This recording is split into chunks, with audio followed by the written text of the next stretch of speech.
My daughter-in-law forced me to wear an apron and told the guests, "This old lady is going to serve us today." I smiled and accepted. The shock came when I tripled the rent. I'm glad to have you here. Follow my story until the end and comment the city you're watching from so I can see how far my story has reached, and subscribe for more beautiful stories. The aroma of roast chicken filled the air as I pulled my cardigan tighter around my shoulders. I stood awkwardly in the doorway of what used to be my kitchen, now Veronica's domain, in the house I owned but rented to them at a fraction of its worth. My son Thomas beamed with pride as his wife flitted between guests, her laughter tinkling through the crowded living room. "Mum, you're finally here," Thomas called out, giving me a quick side hug before returning to his conversation with his colleagues. I clutched the homemade apple pie I'd spent the morning perfecting. "Where should I put this?" I asked, trying to make myself useful. Veronica's smile didn't reach her eyes as she approached. "Oh, how quaint," she said, taking the pie from my hands and placing it on a side table without a second glance. "Actually, Audrey, I'm so glad you're here. We need an extra hand in the kitchen." Before I could respond, she was rummaging through a drawer. The room fell quiet as she pulled out a faded floral apron, one I recognized from my days in this kitchen when this house was still my home. "Here," she said, holding it out to me. "This is perfect for you." I hesitated, aware of the eyes now watching us. "I don't think I— Oh, don't be silly," Veronica interrupted, her voice sweet but her eyes cold, as she stepped forward and looped the apron over my head. She tied it behind my back, the gesture feeling more like a shackle than a courtesy. "Everyone, meet Thomas's mother," she announced to the room of professionals in their elegant attire. "This old lady will be serving us tonight." A few nervous chuckles rippled through the crowd. I stood frozen, the apron hanging off my 58-year-old frame like a badge of servitude. My cheeks burned, but I forced a smile. "Happy to help," I managed to say, my voice barely a whisper. Thomas, caught up in conversation with his boss, merely glanced over and nodded appreciatively, seemingly oblivious to my humiliation. Or perhaps he simply chose not to see it. For the next 2 hours I served drinks and passed hors d'oeuvres. I sliced the expensive steaks Veronica had prepared, refilled wine glasses and cleared plates. My hands trembled slightly as I worked, but I kept my composure. Occasionally, I caught pitying glances from some of the guests. Those looks hurt more than Veronica's sharp commands. "The glasses need polishing before you set them out," she said, loud enough for everyone to hear. "You missed a spot on that plate, Audrey." Each correction was delivered with a smile, making it impossible for me to object without seeming like the difficult one.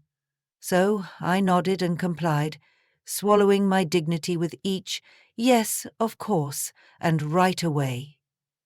When one of Thomas's colleagues, a kind-faced woman in her 40s, offered to help me, Veronica quickly intervened. "Don't be silly, Margaret, you're our guest.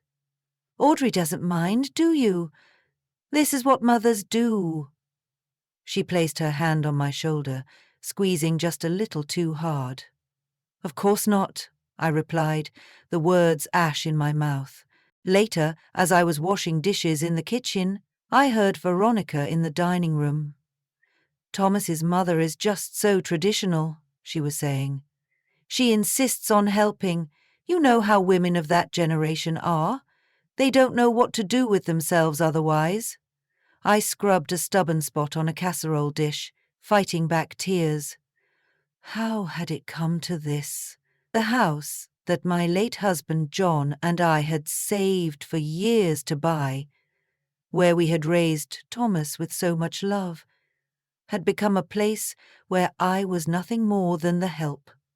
When the last guest finally left, Thomas gave me a quick kiss on the cheek. "Thanks for helping out, Mum.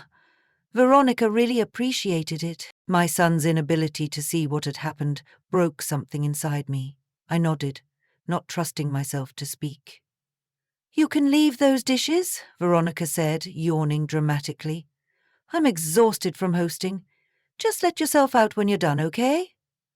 As I drove back to my small apartment that night, the tears I'd been holding back finally fell. The humiliation burned in my chest, but even more painful was the realization that my own son had watched it happen and seen nothing wrong. I parked outside my building and sat in the darkness, the engine off but my hands still gripping the steering wheel.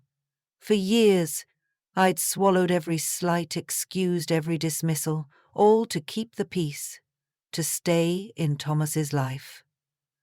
But tonight, something had shifted inside me. The woman who had meekly tied on that apron was someone I no longer recognized or wanted to be. I wiped my tears and took a deep breath. I didn't know yet what I would do, but I knew with absolute certainty that things could not continue as they were. The morning after the dinner party, I sat at my small kitchen table with a cheese-high cup of tea growing cold between my hands. The humiliation of the previous night still clung to me like a shadow, but as I stared at the faded tablecloth, other memories began to surface. A pattern I had been too blind to see. It hadn't always been this way. When Thomas first introduced me to Veronica 5 years ago, she'd been all smiles and warmth. "I've heard so much about you," she'd said, embracing me tightly. "Thomas adores his mother. After John died 7 years ago, from a sudden heart attack, Thomas had been my rock.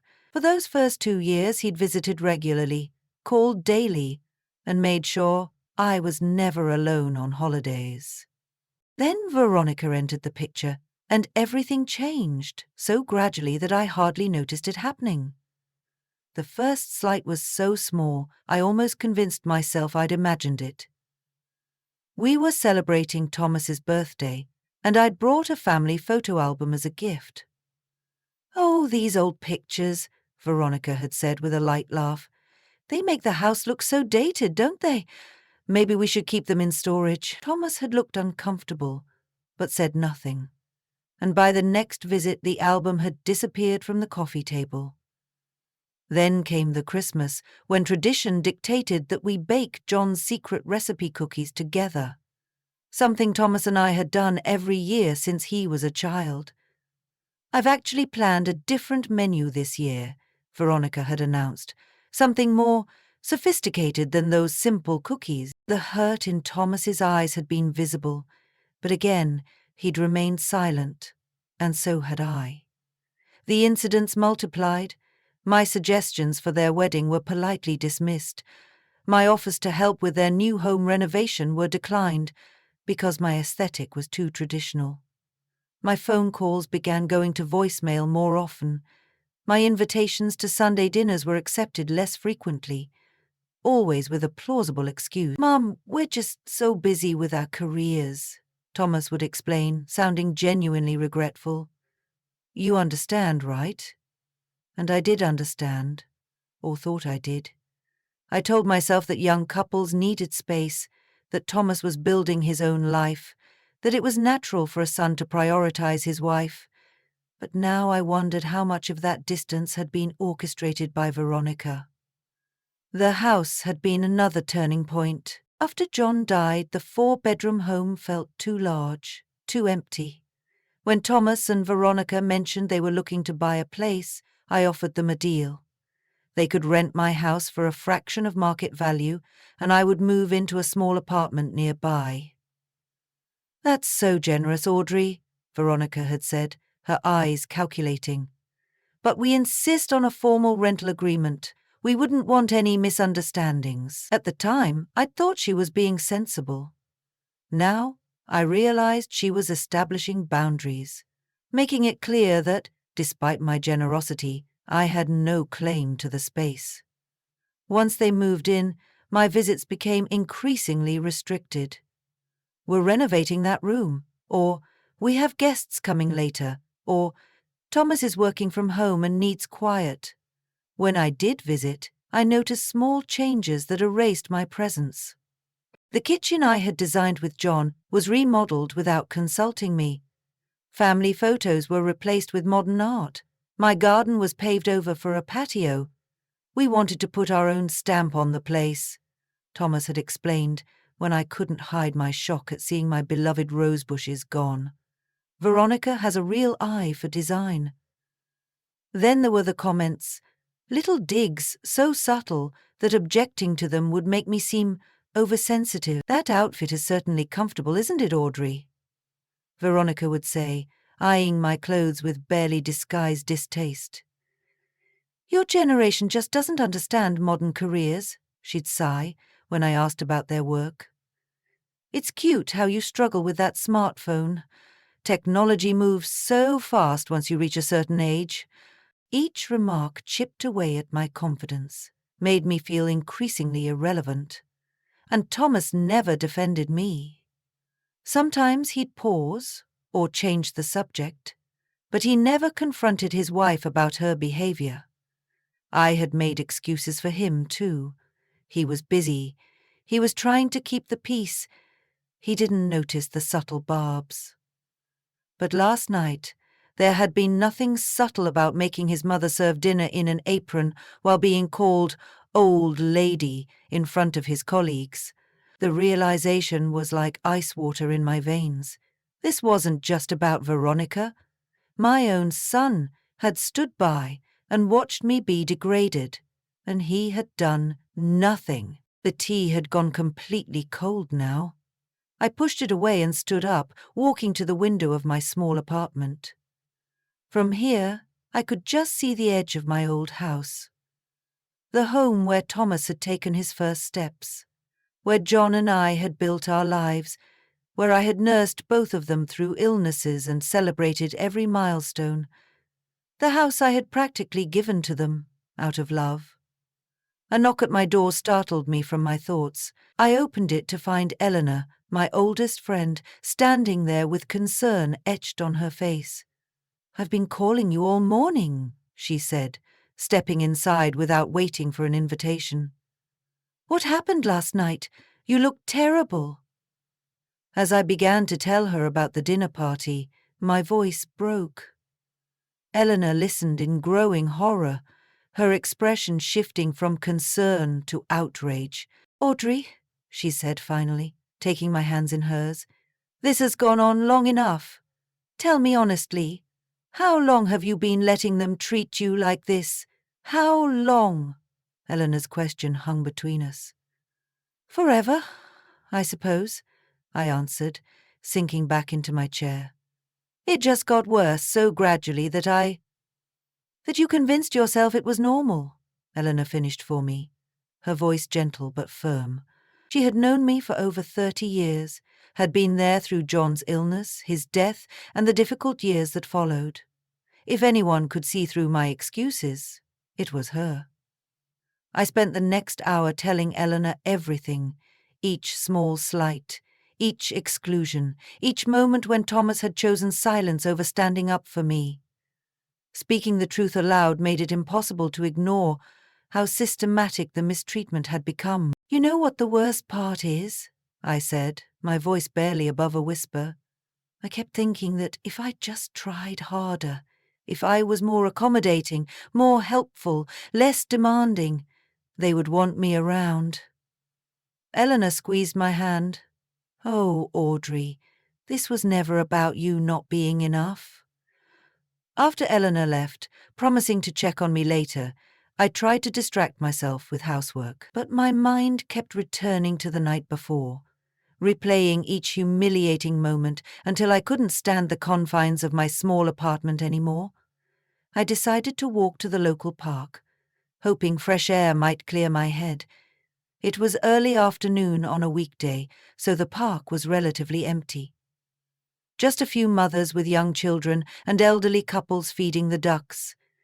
I found an empty bench overlooking the pond and sat down, watching the ripples spread across the water's surface.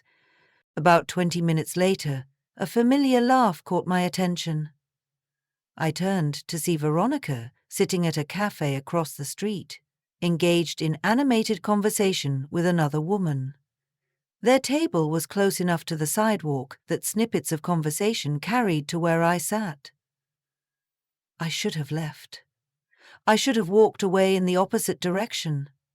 But something kept me rooted to that bench, half hidden by a large oak tree. "You should have seen her face," Veronica was saying, her voice rising with amusement, "standing there in that ridiculous apron, like some kind of servant."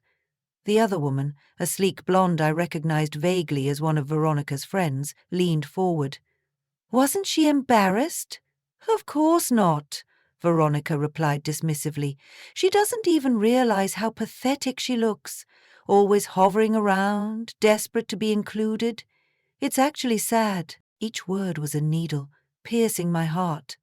I sat frozen, unable to move as they continued. "Does Thomas ever say anything?" the friend asked. Veronica waved her hand. "Thomas knows which side his bread is buttered on. Besides, I've made it clear that his mother is a package deal. You can't have one without the other. He's seen how hard I've worked to make our life perfect. He's not going to risk that over his clingy mother." The friend took a sip of her coffee. "Still, it's his mother. Doesn't he ever get defensive?" "Please," Veronica scoffed. "I've spent years making sure he sees her the way I do, as an obligation, not someone he actually wants around. Trust me, he barely notices anymore." "So what's your endgame here?" the friend asked, lowering her voice slightly, but not enough. "You can't keep having her serve at your parties forever." Veronica's laugh was cold. "Actually, I'm working on something better. That house, it's worth a fortune now with all the improvements we've made. I've been talking to Thomas about having his mother sign it over to us completely." I felt my breath catch. "She'd never agree to that, would she?" the friend asked, sounding impressed and appalled in equal measure. "You'd be surprised what she'd agree to, just to stay in Thomas's life," Veronica said confidently. "Besides, what does she need a big house for? She's alone. We could help her find a nice little retirement community somewhere, preferably at least an hour away." The friend laughed. "You're terrible." "I'm practical," Veronica corrected.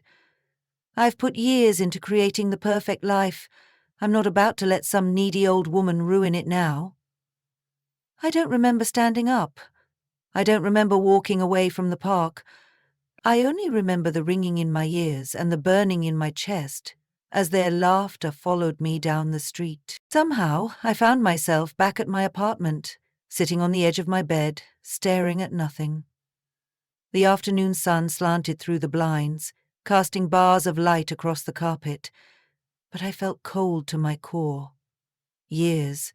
Veronica had spent years methodically cutting me out of my son's life. And I had let her. I had smiled and nodded and made excuses, all while she whispered poison into Thomas's ear, transforming me from his beloved mother into an inconvenience. And now they wanted my house. Not just to rent, but to own. The last significant asset I had. The home where Thomas had grown up. The place where John and I had built our life together. My phone rang, startling me out of my thoughts. It was Thomas. For a moment I considered not answering. What was the point? According to Veronica, he barely noticed me anymore, but I did answer, if only to hear for myself whether she was right. "Mum," his voice sounded normal, casual. "Veronica and I were wondering if you could come over this weekend. There's something important we want to discuss with you." My hand tightened around the phone. The important discussion that would somehow lead to me signing away my home. The culmination of years of manipulation. "Something important," I repeated, fighting to keep my voice steady. "Yeah, it's about the house," he said, confirming my worst fears. "Don't worry, it's nothing bad. We just have an idea we think would benefit everyone." I closed my eyes, seeing with perfect clarity the pattern that had brought us to this moment. "I'll be there," I said finally, and hung up before he could hear the change in my voice. I didn't sleep that night. Images kept flashing through my mind. Veronica tying that apron around me, Thomas looking away, the pitying glances from guests, and now the conversation I'd overheard, the calculated plan to take the last thing I had. By dawn, I'd made a decision. I wouldn't confront them about what I'd heard, not yet. First, I needed to understand my position and my options. At 8 a.m. sharp, I called Martin Weber, the same attorney who had helped with John's estate after his death. His secretary seemed surprised to hear from me, but scheduled an appointment for that afternoon. Martin's office hadn't changed in the 7 years since I'd last visited. The same leather chairs, the same framed law degrees on the wall, the same smell of old books and coffee. Martin himself had aged, his hair now completely grey, but his handshake was still firm, his gaze still sharp. "Audrey," he said warmly, "it's been too long. What brings you in today?" I took a deep breath and explained the situation, how I'd rented my house to Thomas and Veronica, the terms of our agreement, and my suspicion that they now wanted me to sign the property over to them entirely. Martin listened without interruption, his expression growing increasingly concerned. When I finished, he leaned forward. "First, let me be clear. You are under no obligation to sign anything.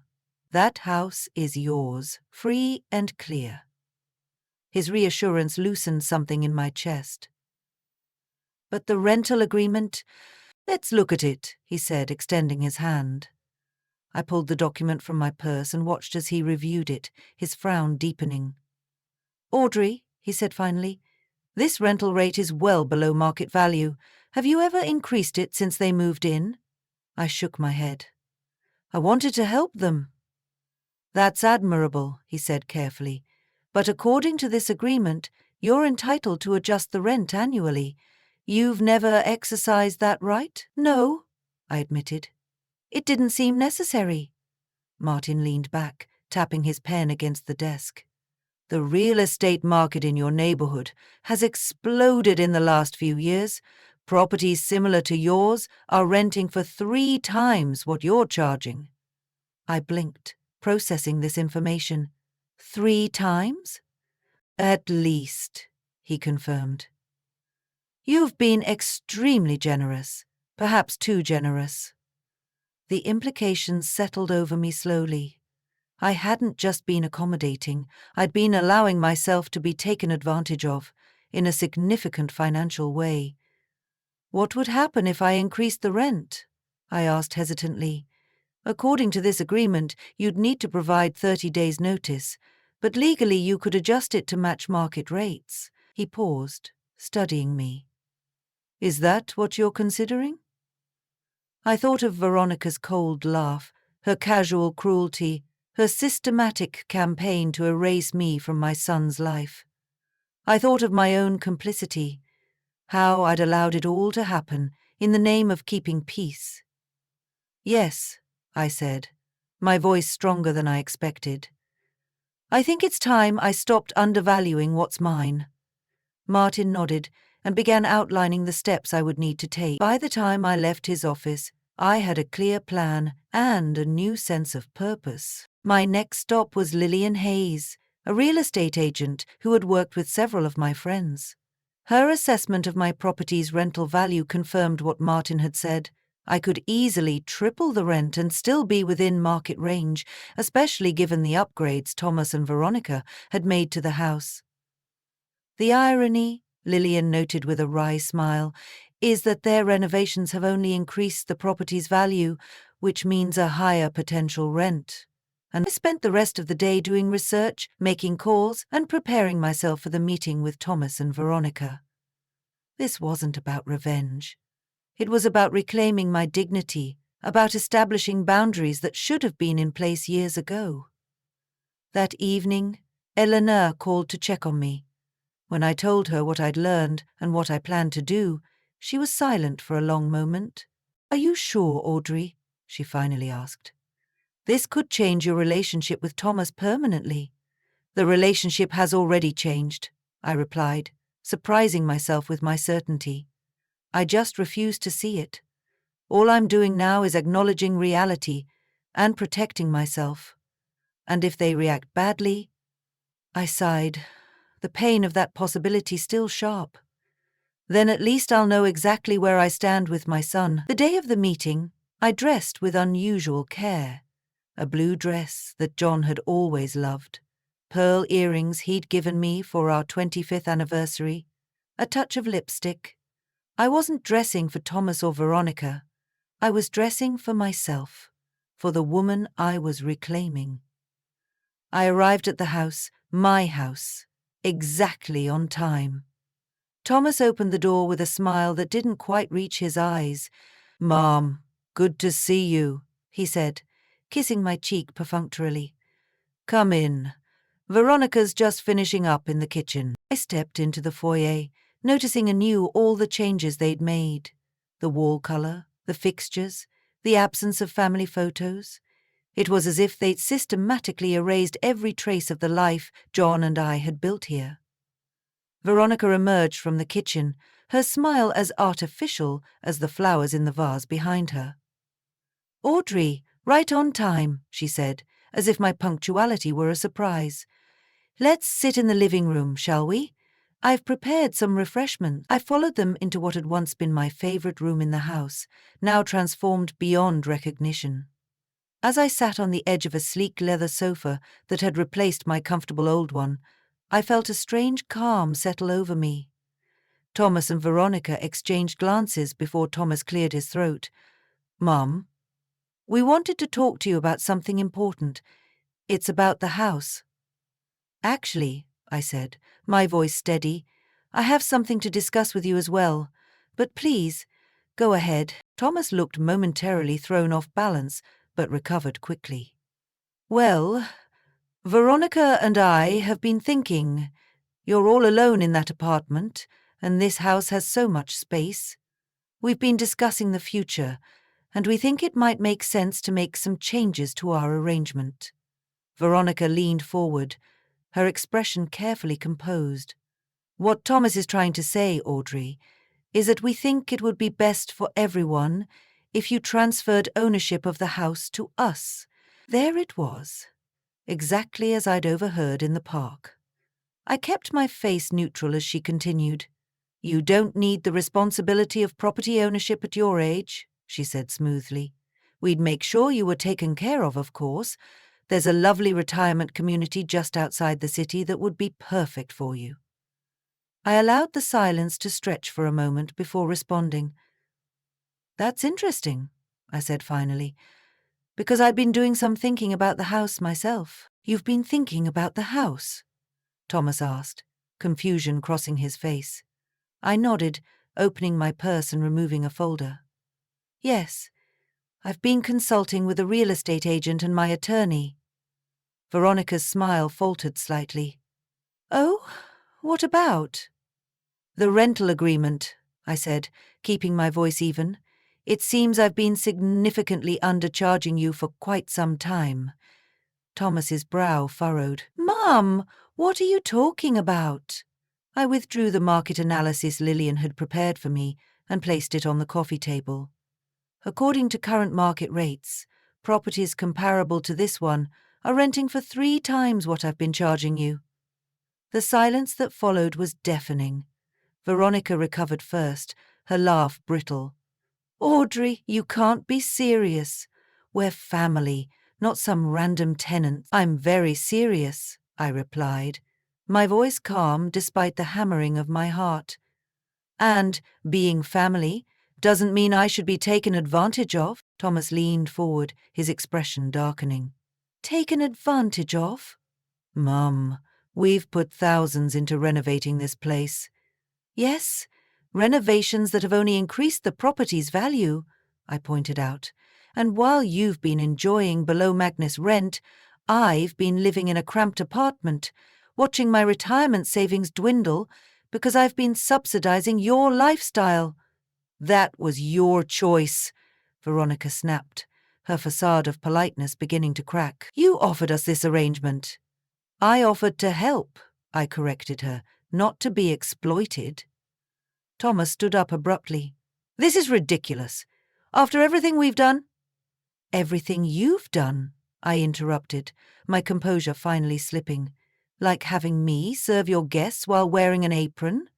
Like calling me that old lady in front of everyone? His mouth opened, then closed, the flash of guilt in his eyes confirming that he remembered exactly what had happened. It was just a joke, Veronica said dismissively. You're being oversensitive. I turned to her, really looking at her for the first time without the filter of trying to please her. It wasn't a joke, Veronica. It was deliberate humiliation.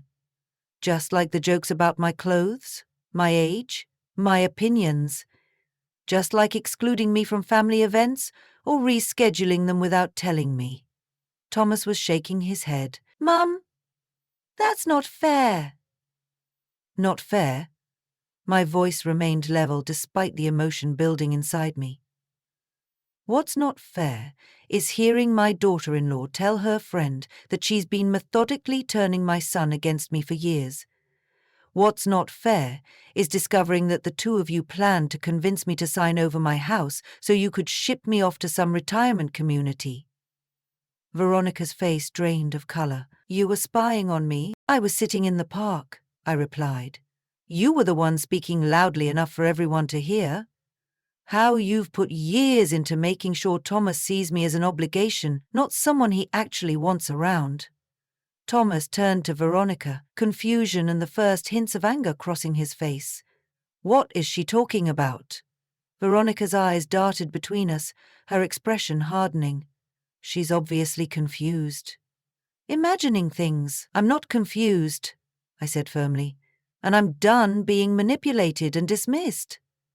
I pulled out the rental adjustment notice I'd prepared with Martin and placed it beside the market analysis. Effective 30 days from now, the rent will be adjusted to reflect current market rates. That's triple what you're paying now. Veronica's face contorted with fury. You can't do this! Actually, I can. It's all in the agreement you were so insistent we sign, I said. I looked directly at Thomas. The one that was supposed to prevent misunderstandings. Thomas picked up the notice, his hands shaking slightly as he read. Mum, this is... We can't afford this. Then I suggest you start looking for another place, I said, rising to my feet. The notice period gives you 30 days. This is how you treat your own son? Veronica spat. Your own family? Something inside me broke at her audacity. Family? I repeated, my voice quiet but intense. Is that what we've been, Veronica? Was it family when you made me serve your guests like a maid? Was it family when you systematically removed every trace of my existence from this house? Was it family when you planned to take my home and send me away? I turned to Thomas, who was staring at me as if seeing a stranger. Perhaps he was. And you, my son, the child I carried, raised, loved with everything I had, you stood by and watched her treat me like garbage. You did nothing. His face crumpled slightly. Mum, I never meant... Intentions don't matter, I said, the words catching in my throat. Only actions, and your actions have shown me exactly how much I'm valued in your life. Veronica stood up, her voice rising. This is blackmail. You're punishing us because you're jealous. This isn't punishment, I interrupted. This is consequence. I've spent years prioritizing your feelings at the expense of my own dignity. That ends today. Thomas looked stricken. So what? You're just cutting us off? Your own family? The pain in his voice nearly broke my resolve, but then I remembered how he had looked away when Veronica tied that apron around me, how he had never once defended me against her cruelty. I'm not cutting anyone off, I said quietly. I'm establishing boundaries that should have been in place long ago. What happens next is up to you. I picked up my purse and headed for the door, my legs surprisingly steady despite the trembling in my chest. If you walk out that door, don't expect things to be the same, Veronica called after me, her voice shaking with rage. I paused, turning to look at them one last time. That's exactly what I'm counting on. The door closed behind me with a soft click that felt surprisingly final. I walked to my car, got in, and sat there for a long moment, letting the enormity of what had just happened wash over me. I had spent so many years afraid of losing my son that I had allowed myself to be diminished, disrespected, erased. I had mistaken sacrifice for love, compliance for connection.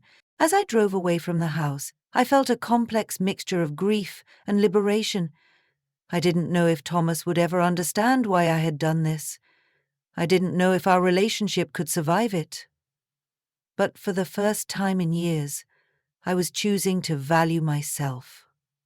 And despite the ache in my heart, it felt like finally being able to breathe.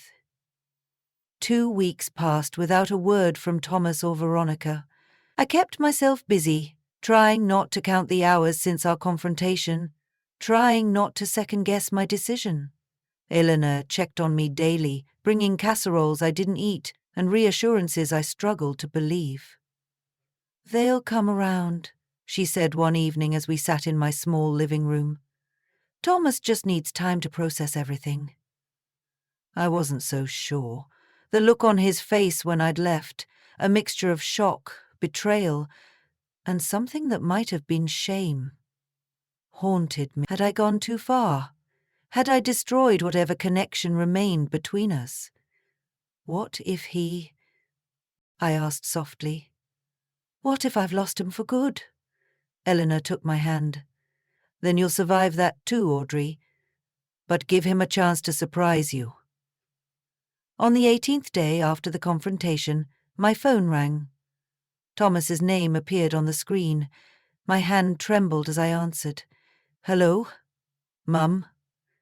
His voice sounded rough, uncertain. "Can we talk? In person?" We agreed to meet at a coffee shop halfway between our homes, neutral territory. I arrived first, choosing a quiet corner table and ordering a tea I couldn't drink. When Thomas walked in, I was struck by how tired he looked, shadows under his eyes I hadn't noticed before. He sat down across from me, hands clasped tightly on the table. For a long moment, neither of us spoke. "How are you?" he finally asked. "I'm okay," I replied, the inadequacy of the words hanging between us. "And you?" He shrugged, a gesture so achingly familiar it made my heart twist. "We found an apartment," he said. "Moving next week." I nodded, unsure what to say. Part of me had hoped they would somehow find a way to meet the new rent, that they wouldn't actually leave, but that had always been unlikely. "Veronica's furious," he continued, something hardening in his expression. "She wanted me to fight this legally, to challenge the rent increase. And you didn't want to?" Thomas looked down at his hands. "I looked into it. Our lawyer said you were within your rights." He hesitated. "But that's not why I'm here." I waited, heart pounding. "I've been thinking about what you said," he continued, his voice low. "About how I stood by and watched. About how I did nothing." He looked up, his eyes meeting mine directly for the first time. "You were right. Whatever I had expected, it wasn't this." My throat tightened. "After you left, I couldn't stop thinking about it. About all of it. The dinner party, the way Veronica spoke to you, the way I'd just let it happen." His voice cracked slightly. "I started remembering other things too.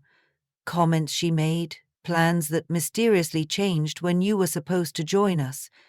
The way she'd roll her eyes when you called." He ran a hand through his hair, a gesture so like his father it made my chest ache. "I knew something was wrong, but it was easier to ignore it, to pretend everything was fine. And then, at some point, I started believing her narrative, that you were clingy, that you needed to give us space, that your feelings were your problem, not ours. Thomas? No, please, let me finish. He took a deep breath. When you confronted us about the rent, about everything, at first I was just angry. But then I asked Veronica about what you said. About her conversation in the park. She denied it at first, but when I pushed... He shook his head, a bitter smile crossing his face. She admitted it. Not just the conversation you overheard, but all of it. The systematic way she'd been pushing you out, the little comments designed to make me see you differently. She acted like I should be impressed with her strategy. Tears were forming in his eyes now. Mum, I'm so sorry. I let this happen. I chose convenience over standing up for you. I chose peace with Veronica over treating you with the respect you deserve. The weight I'd been carrying for years seemed to shift, not disappearing entirely, but becoming somehow lighter. I played my part too, I admitted quietly. I never set boundaries. I never spoke up. I was so afraid of losing you that I accepted treatment I shouldn't have. That doesn't excuse my behavior, he insisted, or Veronica's. We sat in silence for a moment, the years of unspoken hurt and misunderstanding between us beginning to dissolve. So what happens now? I finally asked. Thomas looked down at his wedding ring, twisting it absently. Veronica and we're taking some time apart. The apartment I mentioned? It's just for me.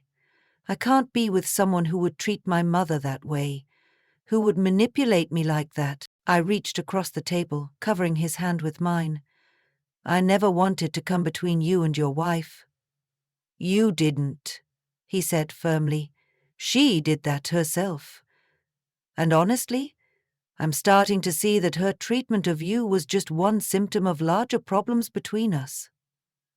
We talked for nearly 3 hours, peeling back layers of misunderstanding and reconnecting in a way I hadn't thought possible. When we finally parted, Thomas hugged me tightly. I'm going to do better, he promised, if you'll give me the chance. Always, I whispered. 6 months later, I stood in the doorway of what had once been my house, and now was, again, in a way I hadn't expected.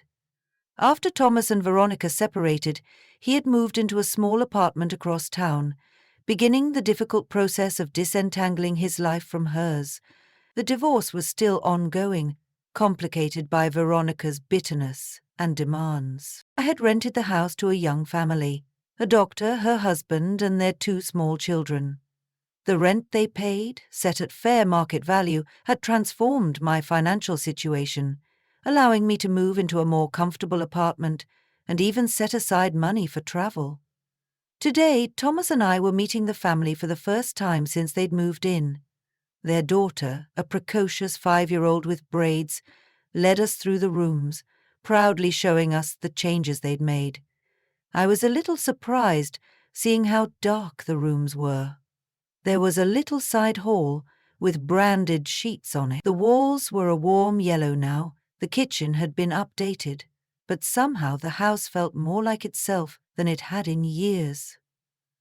They're taking good care of it, Thomas said as we left, the sound of children's laughter following us down the walkway. They are, I agreed.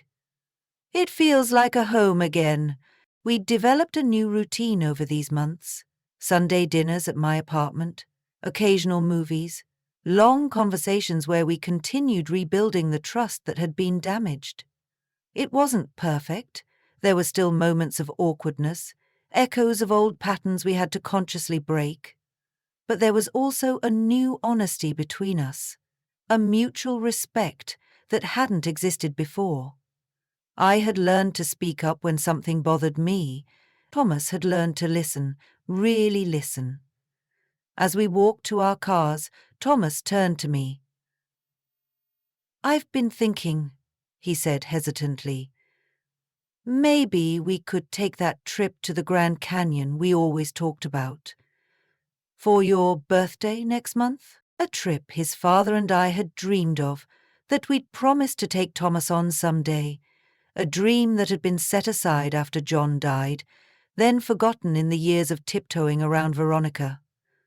I smiled, feeling the warm spring sun on my face and a sense of possibility I hadn't experienced in years. "I'd like that very much," I said. As I drove home, I thought about the journey of the past year, from humiliation to confrontation to this fragile, hopeful rebuilding. I had lost some things along the way: illusions, false peace, a relationship built on unhealthy sacrifice. But I had gained something far more valuable: self-respect, true connection, and the knowledge that I was worth standing up for, even if I had to be the one to do it first. The woman who had meekly tied on that apron was gone. In her place was someone stronger, someone who understood that real love, whether from others or from yourself, never requires surrendering your dignity. And that, perhaps, was the most important lesson of all. Now I'm curious about you who listened to my story. What would you do if you were in my place? Have you ever been through something similar? Comment below. And meanwhile, I'm leaving on the final screen one other story that will definitely surprise you.